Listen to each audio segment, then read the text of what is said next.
नमस्कार दोस्तों, motivational banker में आपका स्वागत है। दोस्तों, हमें आपके लिए जीआईबी, सीआईबी और प्री प्रमोशन का वन स्टॉप सॉल्यूशन। फ्रेंड्स, ये जून 2022 के सर्कुलर्स पे बेस्ड हमारा सेकंड पार्ट है, आरबीआई सर्कुलर पे बेस्ड। ओके, तो इस सेकंड पार्ट में हम देखिए क्या क्या कवर करने वाले हैं एमसीक्यूज में।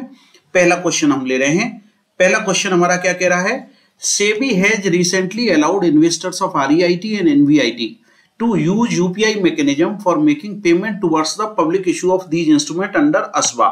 ASBA की फुल फॉर्म याद कर लें, application supported by blocked amount up to a maximum of limit. कितना? 1 लाख, 2 लाख, 5 लाख और 10 लाख। देखिए, REIT क्या है? रियल एस्टेट इन्वेस्टमेंट ट्रस्ट, और एनवीआईटी क्या है?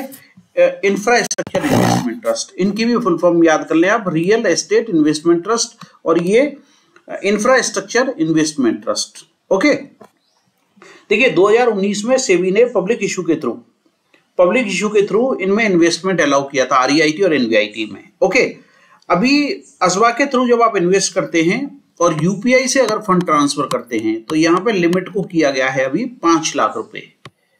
ठीक है, 1 लाख, 2 लाख, 5 लाख और 10 लाख। तो करेक्ट आंसर है इसमें 5 लाख रुपीज। आरईआईटी और एनवीआईटी में जब आप असबा के थ्रू एप्लीकेशन लगाते हैं और यूपीआई से फंड ट्रांसफर करते हैं तो लिमिट हो जाएगी आपकी 5 लाख रुपए मैक्सिमम। ओके, चलिए क्वेश्चन नंबर सेकंड ले रहे हैं। From 1 July 2022 TDS of this percent will be levied on payment toward virtual digital asset और crypto currencies beyond rupees this much in a year.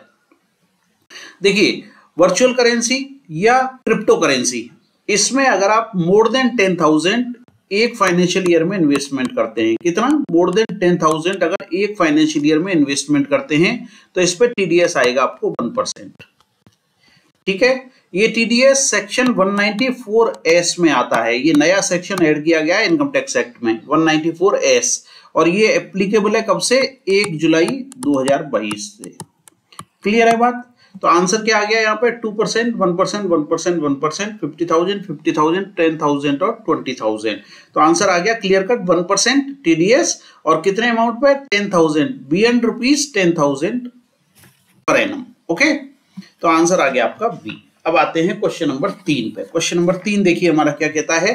Urban cooperative banks may extend need-based credit up to a maximum of rupees this much in metropolitan centers and up to rupees this in other centers। देखो, metropolitan centre किसको कहते हैं? या 10 लाख से ज्यादा population है, और बाकी नॉन मेट्रोपॉलिटन कहलाएंगे। अब यह रिपेयर, रिनोवेशन, एडिशन, अल्ट्रेशन की लिमिट पूछी है। अभी हमने एक क्वेश्चन में पिछले वीडियो में बताया था कि अर्बन कोऑपरेटिव बैंक में 30 लाख से लिमिट बढ़ा के कर दी है 60 लाख रुपए, और 70 लाख से रुपए लिमिट बढ़ा के कर दी है 1 करोड़ 40 लाख रुपीस। ठीक है, एक तो क्वेश्चन ये था आपका। अब पूछा है रिपेयर, रिनोवेशन, इनको एट पार कर दिया गया पब्लिक सेक्टर बैंक्स के, तो 10 लाख और 6 लाख। मेट्रोपॉलिटन सेक्टर में 10 लाख और अदर देन मेट्रो में 6 लाख, ये लिमिट है आपकी। ओके, तो आंसर क्या आ गया? A 10,6, B 10,8, C 8,5 और डी है 5 लाख एंड 2 लाख। तो आंसर क्या आ गया आपका? ए 10 लाख एंड 6 लाख। क्लियर है? चलिए फिर हम टीडीएस से रिलेटेड एक क्वेश्चन लेते हैं। अभी हमने बात की थी क्रिप्टो करेंसीज की या वर्चुअल करेंसीज की। इसमें 194S में जो टीडीएस जो टैक्स काटा जाएगा मोर देन 10,000 के इन्वेस्टमेंट पे, मैंने आपको बताया था ये 194S में आता है। यहाँ पे पूछा है कि जो टैक्स आपका डिडक्ट किया जाएगा उसको कितने दिन के अंदर जमा करना है इनकम टैक्स को। With effect from 1 July 2022 TDS collected under section 194S related to payment towards virtual digital asset or cryptocurrencies shall be deposited within a period of how many days from the end of the month in which the deduction has made। समझिए, जून में tax उनका deduct किया है, तो month and कब हो गया? 30 जून को। ठीक है, उसके बाद 30 दिन के अंदर, 30 डेज के अंदर, यानी कि 30 जुलाई तक इसको डिपॉजिट करना है इनकम टैक्स डिपार्टमेंट को। क्लियर है आंसर?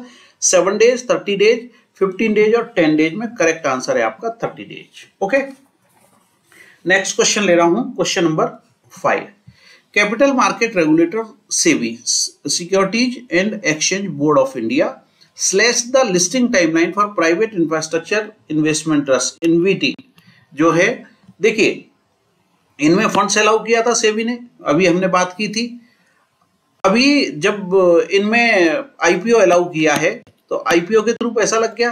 अब इनका लिस्टिंग का टाइम पीरियड था, पहले था ये 30 दिन का। 30 दिन के अंदर, जिस दिन आईपीओ क्लोज हो रहा है उसके 30 दिन के अंदर इनको लिस्टिंग करानी होती थी, परंतु अभी इस टाइम नॉर्म को घटा के कर दिया only 6 days to this much days from the current 30 working 30 working days था पहले इनका लिस्टिंग होने का टाइम, अभी इसको घटा के कर दिया है 6 डेज। तो 7 डेज, 15 डेज, 6 डेज और 12 डेज, 4 ऑप्शन आपको दिए गए हैं, उसमें से आंसर आ गया आपका 6 दिन। ये जो फंड है infrastructure investment fund, private infrastructure investment fund जो है उनमें लिस्टिंग की टाइम पे क्वेश्चन पूछा है कि 30 दिन की लिस्टिंग थी पहले, अभी इसको लिस्टिंग को सेबी ने कुछ चेंज किया है क्या? हाँ, अभी चेंज किया है इसको, इसका 6 दिन के अंदर लिस्टिंग होना जरूरी है। ओके, चलिए नेक्स्ट क्वेश्चन ले रहा हूं 6। What is the maximum amount a resident Indian is permitted to remit under LRS scheme, Levelized Remittance Scheme to IFSC? IFSC यानी International Financial Services Center for making investment in bullion depository receipt। देखिए, कुछ लोग Boolean depository receipt में पैसा लगाते हैं और जो एनआरआई हैं वो पैसा लगाते हैं एलआरएस के थ्रू, लिबरलाइज्ड रेमिटेंस स्कीम के थ्रू। एलआरएस से इन्होंने पैसा रेमिट किया आईएफएससी को और आईएफएससी से पैसा लगेगा किसमें? बीडीआर में। अभी इसको जो मैक्सिमम अमाउंट था इसको हटा दिया गया, यानी कि इसको एलआरएस के दायरे से बाहर कर दिया गया है। लिबरलाइज्ड रेमिटेंस स्कीम में कोई लिमिट नहीं है किसमें लगाने की? बुलियन डिपॉजिटरी रिसीट में लगाने के लिए लिमिट इनकी कर दी गई है नील। तो what is the maximum amount a resident Indian is permitted to remit under LRS to IFSC for making investment in bullion depository receipt? This amount is nil. 2.5 lakh, 1 lakh, 2 lakh और नील, 4 ऑप्शन दिए हुए हैं, तो आंसर आएगा आपका नील। अभी कोई लिमिट नहीं है एलआरएस के अंतर्गत। ओके, बीडीआर में पैसा लगा सकते हैं पर एलआरएस के थ्रू पैसा नहीं लगा सकते। नेक्स्ट क्वेश्चन ले रहा हूं, question number 7। RBI had announced the theme for the 4th cohort under the regulatory sandbox. देखिए, हमने पिछले भी कई क्वेश्चंस में रेगुलेटरी सैंडबॉक्स पे आपको बात की है। In October 2021 now RBI has recently announced opening of application window for 4th cohort to eligible entities and propose to kick start the process within short period. What is the theme? देखिए, question यही बनता है कि ये 4 जो cohort बनाए हैं उनकी थीम क्या है। पहले कोहॉर्ट की थीम है रिटेल पेमेंट, सेकंड की थीम है आपकी cross border payment, third cohort की थीम है आपकी एमएसएमई लैंडिंग और 4th कोहॉर्ट की थीम है prevention and mitigation of financial fraud. क्योंकि आज हम फाइनेंशियल एरा में आ चुके हैं, डिजिटल एरा में आ चुके हैं, डिजिटल में फ्रॉड्स बहुत ज्यादा हो रहे हैं, तो इनको रोकना, जो भी फाइनेंस से रिलेटेड फ्रॉड है उनको रोकना और उनके मिटिगेशन के लिए क्या तरीके अपनाए जा सकते हैं, उस पर 4th कोहॉर्ट बनाया गया है। तो इसके लिए अभी आरबीआई ने एप्लीकेशंस मांगी है और क्वेश्चन भी यही पूछा है कि चौथा कोहॉर्ट कौन सा है। तो चौथा कोहॉर्ट कौन सा है? Prevention and mitigation of financial frauds. Okay, इस पर मैंने एक स्टोरी भी बना के आपको सुनाई थी, अगर आपको याद होगा तो। चलिए नेक्स्ट क्वेश्चन ले रहा हूं, question number 8। As per the latest data public by MFIN. MFIN क्या है? Micro finance institutions network. Micro Finance Institutions Network. As per the latest data published by MFIN, the state which has highest microfinance portfolio. ऐसा कौन सा state है हिंदुस्तान का जहां पे micro finance का पोर्टफोलियो सबसे ज्यादा है? पहला स्टेट है आपका तमिलनाडु, दूसरा हाईएस्ट स्टेट है आपका बिहार और तीसरा हाईएस्ट स्टेट है आपका वेस्ट बंगाल। अब आंसर में देख लीजिए, गुजरात, महाराष्ट्र, आंध्र प्रदेश और तमिलनाडु। हाईएस्ट तो तमिलनाडु में ही है, जैसा मैंने अभी आपको बताया है। माइक्रो फाइनेंस इंस्टीट्यूशंस नेटवर्क एमएफआईएन की जो रिपोर्ट अभी पब्लिश हुई है उसके हिसाब से माइक्रो फाइनेंस का पोर्टफोलियो सबसे ज्यादा तमिलनाडु में है। ओके, तो आंसर क्या आ गया आपका? डी, तमिलनाडु। क्वेश्चन नंबर 9 लेंगे। Which of the following bank has recently launched floating rate fixed deposit scheme link to repo? अभी तक आपने सुना था कि होम लोन वगैरह जो हम कर रहे हैं वो बैंकों ने रेपो से लिंक कर दिए हैं, यानी कि रेपो बढ़ा तो इंटरेस्ट बढ़ जाएगा, रेपो घट गया तो इंटरेस्ट भी घट जाएगा, तो कस्टमर बड़ा खुश था। अभी बैंकों ने डिपॉजिट को भी इससे लिंक कर दिया है, डिपॉजिट को भी इससे लिंक कर दिया है। कुछ एक प्राइस ले लिया और उस पर मार्कअप चढ़ा दिया, समझो 4% ले लिया और उस पर मार्कअप दे दिया, रेपो प्लस, ये इस तरह से कर दिया, रेपो प्लस 1% समझिए। ठीक है, तो रेपो अगर बढ़ेगा तो डिपॉजिट का रेट बढ़ जाएगा, रेपो घटेगा तो डिपॉजिट का रेट भी घट जाएगा। ऐसा बैंकों ने शुरू कर दिया है। एचडीएफसी नहीं, आईसीआईसीआई नहीं, स्टेट बैंक ऑफ इंडिया नहीं, ये बैंक है यस बैंक, जिसने रेपो लिंक डिपॉजिट शुरू किया है। ओके, अच्छा क्वेश्चन है, याद कर सकते हैं, यस बैंक। ओके, चलिए नेक्स्ट क्वेश्चन ले रहे हैं, question number 10। Which of the following bank is authorized to sell और encash the electoral bond issued by the political party. आपको पता है political party electoral bond issue करती हैं, तो ऐसी कौन सी बैंक है जिसको ऑथराइज किया गया है इनको सेल करने के लिए और एनकैश करने के लिए? हिंदुस्तान का सबसे बड़ा बैंक है state Bank of India, Canara bank गलत है, पीएनबी गलत है, ऑल ऑफ द अबव भी गलत है। सिर्फ स्टेट बैंक ऑफ इंडिया को करंट फाइनेंशियल ईयर 2022-23 चल रहा है, इसके लिए स्टेट बैंक ऑफ इंडिया को ऑथराइज किया गया है इलेक्टोरल बॉन्ड सेल करने के लिए और उनको एनकैश करने के लिए। तो आंसर क्या आ गया आपका? A, State Bank of India. Okay, answer clear है ना? A, State Bank of India. अब हम अगला क्वेश्चन ले रहे हैं, दैट इज क्वेश्चन नंबर 11। अब 11 नंबर क्वेश्चन देखिए हमारा क्या कहता है। Cabinet committee on economic affairs has recently approved computerisation of primary agriculture credit society, जिनको हम पीएससीज कहते हैं। आपने ये टर्म पढ़ी होगी प्रायोरिटी सेक्टर के सर्कुलर में। Okay, with A total budgetary outlet, कितना बजट है इसके लिए? अब देखिए पीएससी जो है ये करीब 63,000 प्राइमरी एग्रीकल्चर क्रेडिट सोसाइटीज हैं, 63,000 जिनको कंप्यूटराइज किया जाना है। तो इसके लिए जो गवर्नमेंट ऑफ इंडिया ने बजट बनाया है वो है आपका, और इनको देखो 5 साल के अंदर कंप्यूटराइज किया जाना है सबको। इसके लिए बजट लिया है 2516 करोड़ का। इसमें से सेंट्रल गवर्नमेंट का बजट है 1528 करोड़ का। दोनों आंसर आपको यहाँ दिए हुए हैं, परंतु सेंट्रल गवर्नमेंट की कोई बात की नहीं गई है, इसलिए ये गलत है। 5000 करोड़ भी गलत है, 3400 भी गलत है। 2516 करोड़ यानी 2516 करोड़ रुपए का बजट इसके लिए अलॉट किया गया है कि 63,000 जितनी भी प्राइमरी एग्रीकल्चर क्रेडिट सोसाइटी है उनको कंप्यूटराइज किया जाए और उस पर करीब करीब इतना खर्चा आएगा। ओके, तो आंसर आपकी स्क्रीन पे है 2516 करोड़, यानी C is the right answer. Next question ले रहा हूं 12। Which bank has recently got permission preliminary approval from RBI? RBI से किस बैंक को अप्रूवल मिला है? किसके लिए? To start its proposed operation support subsidy which aims to reduce the bank's cost to income ratio. देखो आरबीआई ने State Bank of India को, एसबीआई चूंकि हिंदुस्तान का सबसे बड़ा बैंक है तो स्टेट बैंक ऑफ इंडिया को ऑपरेशन सपोर्ट सब्सिडी एस्टेब्लिश करने की परमिशन दी है। अब ये काम क्या करेगी? इसका काम क्या है? इनकम के कंपैरिजन में कॉस्ट को कैसे कम किया जाए, इस पे ये काम करेगी। जो बैंकों को इनकम हो रही है और बैंकों की जो कॉस्ट इनकर हो रही है, इनकम के कंपैरिजन में कॉस्ट को कैसे कम किया जाए। तो ये बैंक है, इकलौता बैंक है state Bank of India. PNB गलत है, आईडीबीआई गलत है और बैंक ऑफ बड़ौदा गलत है। करेक्ट आंसर है आपका स्टेट बैंक ऑफ इंडिया। ये भी एक अच्छा क्वेश्चन है जो एग्जाम में पूछा जा सकता है। ठीक है, अब आते हैं अगले क्वेश्चन पे जो है आपका पीआईडीएफ से related. Maximum cost of physical acceptance device eligible for subsidy. यहाँ पीआईडीएफ की सब्सिडी की बात कही गई है। Under PIDF is rupees this much and for digital acceptance this much. देखो पहले तो पीआईडीएफ के बारे में बात कर लेते हैं। पेमेंट इंफ्रास्ट्रक्चर डेवलपमेंट फंड, यानी पेमेंट का इंफ्रास्ट्रक्चर डेवलप किया जाए।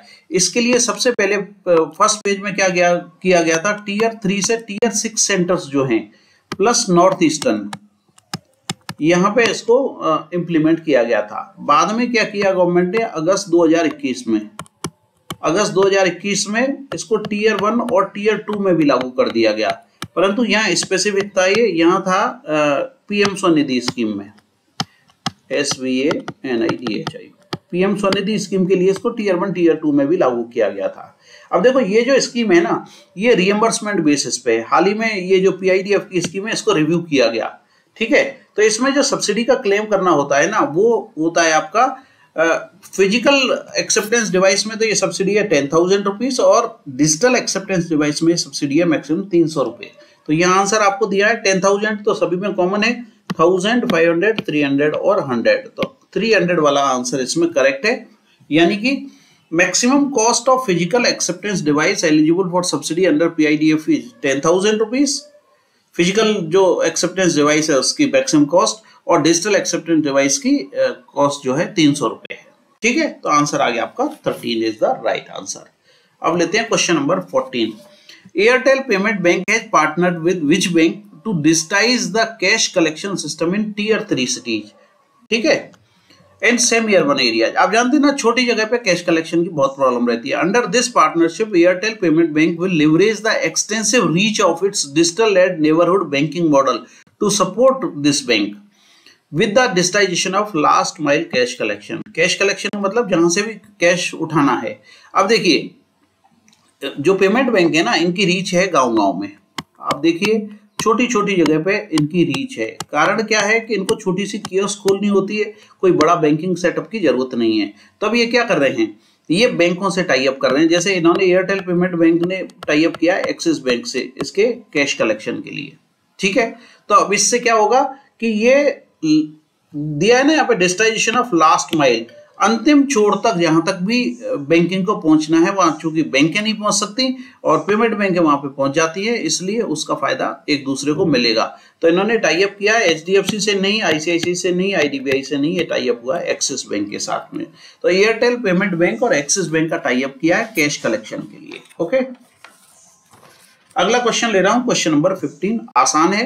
Who is the new chairman of Reliance Jio Infocom. आप जान रहे हैं मुकेश अंबानी ने हाल ही में जियो इन्फोकॉम का काम आकाश अंबानी को सौंप दिया है। तो आकाश अंबानी को नया चेयरमैन बनाया गया है, किसका, रिलायंस जियो के बोर्ड का। ठीक है, ईशा अंबानी गलत है, नीता अंबानी गलत है, मुकेश अंबानी ने रिजाइन करके आकाश अंबानी को ये चार्ज दिया है। तो आंसर है आपकी स्क्रीन पे आकाश अंबानी। अगला क्वेश्चन ले रहे हैं, question number 16। The ministry of electronic and IT, जिसको माइती कहते हैं शॉर्ट फॉर्म, ये बहुत इंपॉर्टेंट है, एग्जाम में पूछ ली जाती है, has declared the IT resources of which Indian financial institution as critical information infrastructure. बहुत बढ़िया क्वेश्चन है। Implying any harm to them can have an impact on national security. ये जो यहाँ पे आपको ऑप्शंस दिए हैं, इन बैंकों का, इन इंस्टीट्यूशंस का, जो फाइनेंशियल इंस्टीट्यूशन है, इनके आईटी रिसोर्सेस को क्रिटिकल इंफॉर्मेशन इंफ्रास्ट्रक्चर कहा गया है। यानी कि ये नेशनल सिक्योरिटी के हिसाब से भी बहुत इंपैक्ट डालेंगे। And any unauthorized person accessing these resources may be jailed for up to 10 years. इनके डाटा को अगर किसी ने हैक करने की कोशिश की, जेल या चुराने की कोशिश की, तो 10 साल तक की उसको जेल हो सकती है। ये है आईसीआईसी बैंक, एचडीएफसी बैंक और National Payment Corporation of India Limited, NPCI. Okay, तो IT ministry, IT and electronic ministry ने डिक्लेयर किया है कि IT resources of these Indian institutions, ICICI, HDFC और एनपीसीआई, ये इनकी जो इन्फॉर्मेशन है वो क्रिटिकल इन्फॉर्मेशन इंफ्रास्ट्रक्चर है और ऐसे ये नेशनल सिक्योरिटी के लिए बहुत इंपॉर्टेंट है। अगर इसको किसी ने हार्म करने की कोशिश की तो उसको 10 साल तक की जेल हो सकती है। ओके, तो आंसर क्या आ गया, all of the above is the right answer. Question number 17 ले रहे हैं, ये भी बहुत अच्छा क्वेश्चन है। ICICI bank has unveiled a digital platform named, क्या नाम है इस डिजिटल प्लेटफॉर्म का, काय के लिए बनाया है, समझिए पहले। To assist student who want to pursue higher education in India and abroad. ऐसे स्टूडेंट के लिए इन्होंने एक प्लेटफॉर्म बनाया, डिजिटल प्लेटफॉर्म, जो स्टूडेंट हायर एजुकेशन के लिए जाना चाहते हैं, चाहे इंडिया में चाहे अब्रॉड। ठीक है, the platform meets the diverse demand of the whole student ecosystem. ये जो स्टूडेंट है उनका पूरा इकोसिस्टम जो है उसकी डिमांड को पूरी करते हैं, जिसमें क्या क्या इंक्लूड है, पेरेंट, इंस्टीट्यूट और स्टूडेंट। अब देखिए, जब हम एजुकेशन लोन देते हैं तो हम सिर्फ स्टूडेंट को टारगेट करते हैं। यहां पे जो इन्होंने प्लेटफॉर्म बनाया है, इसमें स्टूडेंट तो है ही है, वो तो प्राइमरी है। इसके बाद इंस्टीट्यूट, जिस इंस्टीट्यूट से वो एजुकेशन लेना चाहता है उसकी भी जरूरतों को पूरी करेंगी। अब देखो, स्टूडेंट बाहर चला जाता है तो पेरेंट्स, कई बार ऐसा होता है कि पेरेंट्स के पास में कोई इनकम सोर्स नहीं है, तो ये पेरेंट्स की जरूरत को भी पूरा करेंगे। तो ये तीनों की जरूरत को मिला के इन्होंने एक डिजिटल प्लेटफॉर्म बनाया और पूछा है इसका नाम क्या है। Campus power, campus centre, campus studio और कैंपस बैंक कैंपस, ये नाम दिया है। तो करेक्ट इसका आंसर है कैंपस पावर। की कैंपस की पावर क्या है, देखिए आजकल नए नए प्लेटफॉर्म आ रहे हैं और बैंक एक से एक नई जो है फैसिलिटीज देने की कोशिश करती है स्टूडेंट्स को भी और बोरोवर्स को भी। क्वेश्चन नंबर 18 ले रहा हूं। Prime minister Narendra Modi has launched a special series of coins that are visually impaired friendly. देखो, मोदी साहब ने अभी जो ये है, the coin will have the Azadi ka Amrit Mahotsav design, denomination of these coins are, इनमें डिनोमिनेशन पूछा है। अभी आजादी का अमृत महोत्सव चल रहा है, 75वां हमारा ये चल रहा है। ठीक है, तो मोदी साहब ने कॉइन्स लॉन्च किए हैं जो विजुअली इंपेयर्ड लोग हैं वो भी उनको पता कर सकते हैं, वो भी उनके भी फ्रेंडली हैं, यानी वो भी पता कर सकते हैं कि कौन सा कॉइन है। तो ये कॉइन्स का डिनोमिनेशन पूछा है, कौन से डिनोमिनेशन के कॉइन है। मैं डायरेक्ट आंसर दिखा देता हूँ। 1 रुपए, 2 रुपए, 5 रुपए, 10 रुपए और 20 रुपए के कॉइन्स हैं जो मोदी साहब ने लॉन्च किए हैं आजादी का अमृत महोत्सव पे। आजादी को हमारे 75 साल हो गए ना, इसलिए यह आजादी का अमृत महोत्सव चलाया जा रहा है। 19 क्वेश्चन ले रहे हैं। Who has been appointed as new MD and CEO of NSE? Photo आपके सामने दी हुई है। चित्रा रामकृष्णन नहीं, Chitra Ramakrishnan NSE relocation case में पहले से ही फंसी हुई हैं। SS मुद्रा साहब को BSE का चेयरमैन बनाया गया है। विजय केडिया एक इंडिविजुअल इन्वेस्टर हैं। आशीष कुमार चौहान जो अभी तक BSE के चेयरमैन थे, BSE के MD and CEO थे, अभी इनको मूव कर दिया गया है NSE में और BSE का चार्ज दे दिया गया है मुद्रा साहब को। क्लियर है आंसर? तो आशीष चौहान है जो आपको स्क्रीन पे दिखाई दे रहे हैं। और लास्ट क्वेश्चन ले रहे हैं इस सीरीज का, question number 20। Single use plastic used to be outflow by the union government. Single use plastic, particularly those made of styrene and expanded polystyrene, will be illegal to produce, import, stock, distribute, sell and use starting from किस date से। देखिए, single use plastic जो है उसको produce करना, उसको import करना, उसका स्टॉक करना, उसको डिस्ट्रीब्यूट करना, उसको सेल करना और उसको इवन यूज करना, इसको बैन कर दिया गया है हिंदुस्तान में 1 जुलाई 2022 से। ठीक है, तो ये इलीगल होगा अगर आप इस तरह की किसी भी एक्टिविटी में इन्वॉल्व होते हैं तो ये हमारा लास्ट क्वेश्चन था जो आपके लिए रखा है। Thank you very much friends for watching this video. मैं उम्मीद करता हूं कि जून के दोनों वीडियो आपको आपके एग्जाम की तैयारी को और अच्छा कर देंगे और बेटर करेंगे। Thank you very much for watching this video.